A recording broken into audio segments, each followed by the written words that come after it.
Liberty and Civilization, edited by Roger Scruton. It's just a collection of essays that he put together, and this is basically about the topic of the systematic destruction of our liberty through liberalism and humanistic thought, really. And it's just a whole bunch of essays put together for around this same topic. So, very short read, very quick read, and it was really good. It's nice and informative. It's a good read. I don't know. This would be a good bathroom read for me, because you can quickly go in there, read like an essay, and then do your thing, and you're on your way. Before you know it, you read a book. Woohoo! This one's from the chapter Individual Liberty as the Constitution Understands It. And each chapter starts off with a introduction from Roger Scruton. The Constitution of the United States is universally recognized as an expression of the Enlightenment in which wise and prescient men embodied their aspirations for a society in which the individual would be sovereign and free. Under pressure from liberal activism, however, the Constitution is now interpreted in a way that the founders would have never have intended. Judge Robert Bork, America's best-known exponent of conservative jurisprudence, explains the consequences for individual liberty. To consider liberty in relation to the Constitution is to enter a subject of some ambiguity. Which Constitution are we to consider? The document has undergone dramatic shifts in its coverage and its meaning over the course of our history. The unamended document, ratified in 1787, had little explicit to say about individual liberties, aside from provisions such as those barring states from discriminating against persons from other states, bills, or attainder ex post facto laws, and the suspension of the writ of habeas corpus without consent of Congress.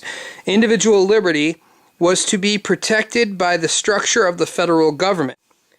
The states were largely left to deal with the issue of liberty as they saw fit. The Federalists, who favored the proposed Constitution, regarded its structural features as crucial. As James Madison pointed out in the famous 10th essay in the Federalists, the primary source of danger was the propensity of men to form factions, enabling a majority to oppress minorities. He argued that the sheer size of the population, coupled with the diversity of commercial interests, would make it harder for a national majority faction to form. Other safeguards were the enumeration of powers to which the national government would be confined, a false hope, and the provision of different terms of office for the President, the Senate, and the House of Representatives. Different election dates would supposedly make the formation of stable majority factions very difficult.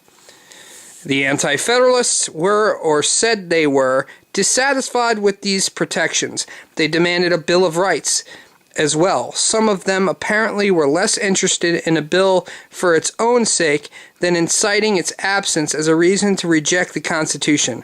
To counter that tactic, the Federalists promised that a Bill of Rights would be put forward promptly after ratification of the main document.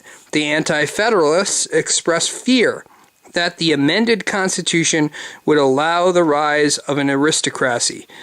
Which they did not foresee was that the meaning of the Bill of Rights would alter dramatically with changes in political and cultural climate. Thus, it is one of the ironies of our history that it was the adoption of the Bill of Rights in 1791, together with the establishment of judicial review in Mayberry versus Madison, and the subsequent application of the Bill of Rights to the states through the 14th Amendment, that ultimately led to virtually omnipotent aristocracy, one that has written major features of the Constitution, including the Bill of Rights itself. Well, it's not exact. I mean, it's for such a small book, it's packed chock full of really good, useful information, and different points of view focused on liberty and civilization. So I recommend this. This is really good. I love this book. In fact, I'm probably going to read it again later on as kind of some review. I tend to read books multiple times to just really get the full extent of it, unless it's like what I call my candy reading, where it's just some book that that was mostly for my entertainment.